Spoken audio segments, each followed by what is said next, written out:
जय श्री राम दोस्तों। हमने ये ज्ञान गंगा में जो रामपाल पाखंड किया है, इसकी 5वीं वीडियो ला रहा हूँ। आप आगे देखिए इस धूर्त ने इसमें कैसा पाखंड किया है, लोगों को कैसे भ्रमित करता है। ठीक है दोस्तों, ये वही ज्ञान गंगा है और इसमें जो है हमने ये क्षर पुरुष ब्रह्म जो गीता अध्याय 11 श्लोक 32 में अपने आप को काल कहता है, इसका तो हमने आपको दिखाया कि यहाँ पे भगवान अपने आप को काल कर रहे हैं। उस समय है अर्जुन से यही कह रहे हैं कि अर्जुन, अब इन योद्धाओं का समय पूरा हो गया है, अब तुम निमित्त मात्र बन जाओ और युद्ध करो। आगे यह लिखता है कि परम अक्षर पुरुष परम अक्षर ब्रह्म, जिसके विषय में गीता अध्याय 8 श्लोक 3 तथा 9-10 में तथा गीता अध्याय 18-62, ये तो हमने बताया था कि 18-62 में कोई किसी प्रभु के क्या जाने के लिए नहीं बोल रहे हैं। उन्होंने बोला कि 18-61 में कि परमात्मा हृदय में रहता है और 62 में बोले कि उसके शरण में चले जाओ, और स्वयं 15 के 15 में बोले कि मैं हर प्राणियों के हृदय में स्थित हूँ, और 10 के 20 में बोले कि मैं हर प्राणियों के हृदय में स्थित आत्मा हूँ। तो यहाँ पे भगवान ने अपने ही शरण में जाने के लिए बोला, लेकिन इस दूत ने ये बड़ी छाट ये श्लोक लेता है कि वहाँ पे गीता ज्ञानदाता किसी और के शरण में जाने के लिए बोल रहा है। तो इसका तो मैंने खंडन कर दिया है, आप वो वीडियो देख लीजिएगा। और ये 15 के 1-4 का भी हमने वीडियो बनाया है और 17 का भी वीडियो बनाया कि उसमें किसी अन्य प्रभु ईश्वर की बात नहीं हो रही है, बल्कि स्वयं भगवान जो है कह रहे हैं कि शरीर क्षर है और आत्मा को अक्षर कहते हैं, और मैं स्वयं उत्तम पुरुष पुरुषोत्तम हूँ। तो इसका हमने खंडन कर दिया है। अभी जो हम ये अध्याय 8 श्लोक 3, 9, 10 हम देखेंगे कि इसमें क्या लिखा है। ठीक है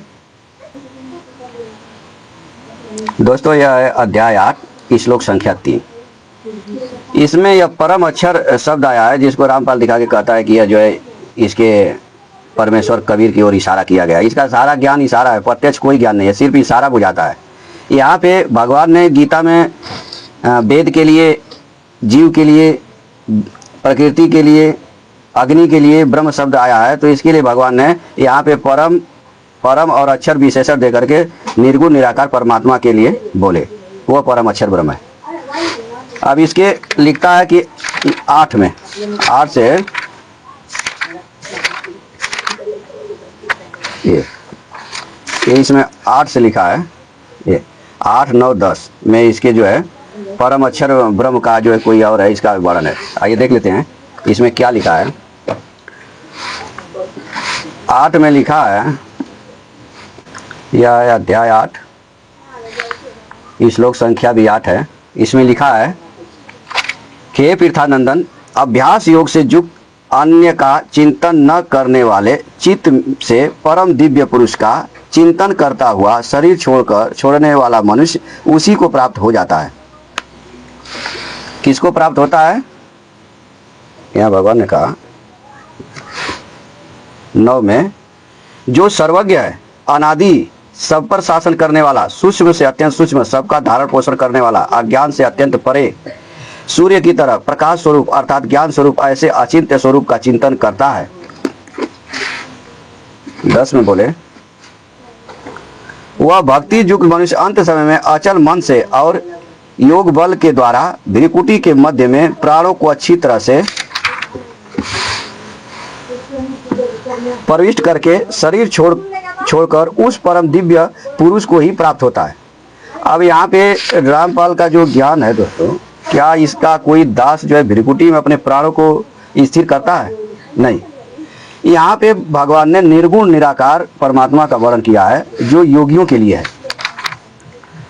आगे बोलते हैं ये 11वां में कि वेद वेता लोग जिसको अक्षर कहते हैं, वीतराग यति जिसको प्राप्त करते हैं और जिसकी प्राप्ति की इच्छा करते हुए ब्रह्मचर्य का पालन करते हैं, वह पद मैं तेरे लिए संक्षेप में कहूँगा। कौन सा पद कह रहे हैं? 11 और 12 और 13 है। इसको बता रहे हैं कि संपूर्ण द्वारों को रोककर मन का हृदय में निरोध करके और अपने प्राणों को मस्तक में स्थापित करके योग धारणा में सम्यक प्रकार से स्थित हुआ जो साधक ओम इस एक अक्षर ब्रह्म का मानसिक उच्चारण और मेरा स्मरण करता हुआ शरीर को छोड़कर जाता है, वह परम गति को प्राप्त होता है। ये नहीं कि जो कबीर को पूजेगा वो परम गति को प्राप्त होगा, नहीं। यह जो ओम का उच्चारण करेगा और ब्रह्म का ये मंत्र है ओम, निर्गुण निराकार परमात्मा का उच्चारण करेगा और सगुण साकार परमात्मा का स्मरण करेगा, भगवान श्री कृष्ण का, वह परम गति को जाएगा। आगे बताए कि हे पृथानंद, अनंत चित्त वाला जो मनुष्य मेरा नित्य निरंतर स्मरण करता है, उस नित्य निरंतर मुझ में लगे हुए जोगी के लिए मैं सुलभ हूँ, मैं सुलभ हूँ। ये धूत कहता है कि ये गीता ज्ञानदाता जो है प्रतिज्ञा किया है कि मैं प्रगट ही नहीं होता किसी के सामने। तो यहाँ पे दोस्तों किसी जो है अबीर कबीर की बात नहीं हो रही है, यहाँ स्वयं गीता ज्ञानदाता भगवान श्री कृष्ण अपने ही शरण में जाने के लिए बोल रहे हैं, और जो भगवान श्री कृष्ण के शरण में जाएगा वही परम गति को प्राप्त होगा, दूसरा कोई प्राप्त नहीं हो सकता। ठीक है, आगे यह लिखता है कि ब्रह्म काल के अवतारों की जानकारी, गीता अध्याय 4 श्लोक 7। आइए देखते हैं भगवान के अवतारों की जानकारी कैसे है। दोस्तों मैं अध्याय 4 श्लोक 1 से पढ़ूंगा, तभी मुझे जो है ये जो 7 है, ये 7 लिखा है अध्याय 4 का 7, इसका अर्थ समझ में आएगा। पिछले अध्याय 3 में 2 में भगवान ने कर्म योग की बात कही थी, उसी को यहाँ आगे कहते हैं, आगे कह रहे हैं कि मैंने इस अविनाशी योग को, कर्म योग को सूर्य से कहा था, फिर सूर्य ने अपने पुत्र मनु से कहा और मनु ने अपने पुत्र राजा इच्छासु से कहा। आगे कह रहे हैं 2 में कि हे प्रताप, इस तरह परंपरा से प्राप्त इस कर्म योग को राजश्रियों ने जाना, परंतु बहुत समय बीत जाने के कारण वह योग इस मनुष्य लोक में लुप्त प्राय हो गया है। मतलब बिल्कुल खत्म नहीं हो गया था मगर कम हो गया था। तो भगवान ने फिर से कर्म योग बताने के लिए अर्जुन को यह विषय चालू किए थे 2 और 3। तो वही बता रहे हैं कि मेरा भक्त और प्रिय सखा है, इसलिए वही यह पुरातन योग आज मैंने तुझसे कहा, क्योंकि यह बड़ा उत्तम रहस्य है। भगवान का प्रिय सखा और भक्त हैं अर्जुन, इसलिए उन्होंने एक योग कहा। 2 और 3 में जो पीछे चल रहा था। चौथे में कहे, जब अर्जुन ने पूछा, भगवान ने यहाँ कहा कि मैं यह योग सूर्य से कहा था पहली में, तब ये जो पहला अध्याय है इसमें जब भगवान ने कहा कि मैं यह योग सूर्य से कहा था, तब अर्जुन को विस्मय हो जाता है और वो जो है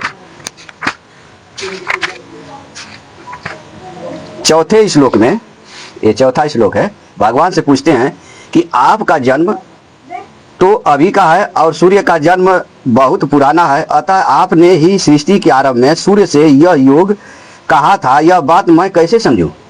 तब भगवान ने बताया, ये 5वां श्लोक है दोस्तों, तब भगवान ने कहा, हे प्रथम अर्जुन, मेरे और तेरे बहुत से जन्म हो चुके हैं, उन सबको मैं जानता हूं, तू नहीं जानता।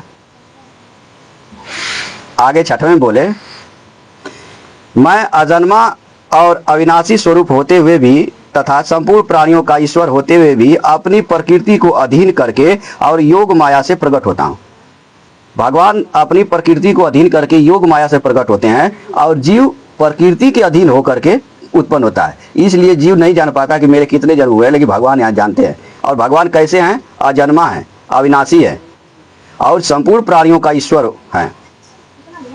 तब इन्होंने, भगवान ने 7 में ये कहा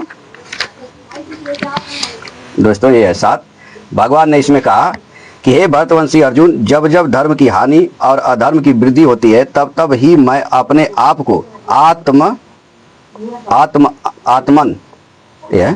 आत्मानम आपको साकार रूप में प्रकट करता हूँ।